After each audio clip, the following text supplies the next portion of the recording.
سڵتان لەبێ. کۆمەڵەی خوان موسلیمی لە مسر ڕەتی کردەوە بەشداری لە حکوومەتێکی کاتیدا بکە کابڕێرە لە دوای ڕوخانی محەممەد مورسی سەرۆکیە وڵاتە پێک بێنرێ. لا کۆنفرانسێکە ڕۆژنامەوانیدا جیاد حەداد و تەبێژی کۆمەڵەکە ڕاگەیان ئەوان بە هەموو کوتەدا سەربازەکەی کە کرایە سەر سەرۆکۆمار و دەستور و شەرعیەتی دەوڵەت ڕەت دەکەنەوە، هەروە هەموو جۆرە هاوکاریەک لەگەڵ دەسەڵاتی نوێ و بەشداریکردن لە حکوومەتی کاتیدا بەدوور دەزانن. وەزارەتی نەوتێراغ ڕایگەیاند بانکی سیتی گروپی ئەمریکی بەنیازە کۆمەکی پرۆژەی بنیادنانی بۆرینەوتی نەوت و غازی سروشتی بکە کە وەزارەتەکان بەنیازە لە عێراق و بەرەو بەندەری عەقەبە لە ئوردون ڕایکێشێ.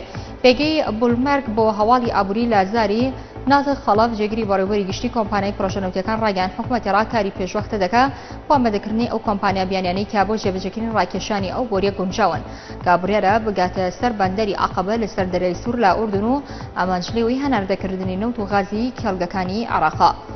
بەو هۆی کە ویلایەتە یەکگرتووەکانی ئەمریکا ڕێگەی لەو فڕۆکەیە گرکە هەڵی گرتبوو بە ئاسمانی ژمارەیەک وڵاتێکی چوەری ئەوروپادا تێپەڕ ببێت، سەرۆکی بۆلیڤیا ڕایگەیاند بەنیازە باڵۆزخانی واشنتن لە شاری لاپازی پایتەختدا بخە. ئیڤۆ مۆرالیس ڕەخنەی توندی ئاڕاستی ئەمریکا گرت سەبارەت بەو فشارێکە خستێتی سەری وتیشی 4 وڵاتی ئەوروپی بە شوێکی کاتی ڕایگەیان بە فڕۆکەی نەدا بە ئاسمانی وڵاتەکەیاندا تێپەڕێ بە گومانی ئەگەری بوونی ئەدوارد سنۆدن سیخوڕی پێشووی CIA ئەمریکی لە ناو فڕۆکەکەدا.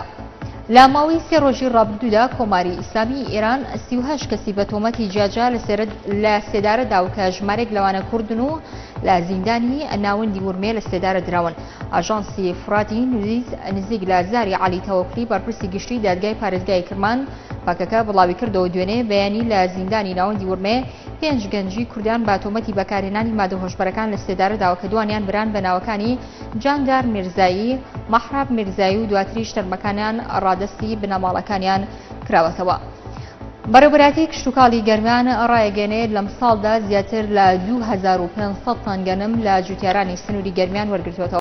ئەم ڕێژەیەش لە 4 ساڵی ڕابردوودا بەڕێژ 160 زیادی کردووە. محەممەد عومەر لە پسرایی بەشی پلاندانە لە بەڕێوەبەراتی گشتی کشتتوکاڵی گەرمیان بە سایتی ئیداری گەرمیانی ڕاگەیاند دوای ئەوەی لە مانگی ڕابردوودا بنکەی وەرگرتنی گەنم لە سنوورەکە کرایەوە و لە ئێستادا ڕۆژانە بەشێک لە جوتیاران بەرهەمەکانی خوان لە بنکەکە تۆمارەکەن و تا ئێستاش 2584 تن گەنمی بنەتوە و لە جوتیاران وەرگیراوە. ئەحمەد داودۆغلۆ وەزیری دەرەوەی تورکیا وەک یەکەم دەوڵەتی ناوچەکە و ئیسلامی نیگەرانی خۆی دەربڕی لەسەر ڕووداوەکانی میسر و لابردنی سەرۆکی ئەو وڵاتە و ڕووداوەکە بە کوتەدانەوە بردووە. نوریمالکی سەرۆکوەزیرانی عێراقیش پیرۆزبایی لە سەرۆکی کاتی نوێی میسر کرد. داودۆغلۆ ئاماژەی بۆش کردووە لابردنی محەممەد مورسی شتێکی قبولکراو نیە و وەزیری دەرەوەی تورکیا ڕووداوەکانی میسر بە کوتەدای سەربازی نابەر.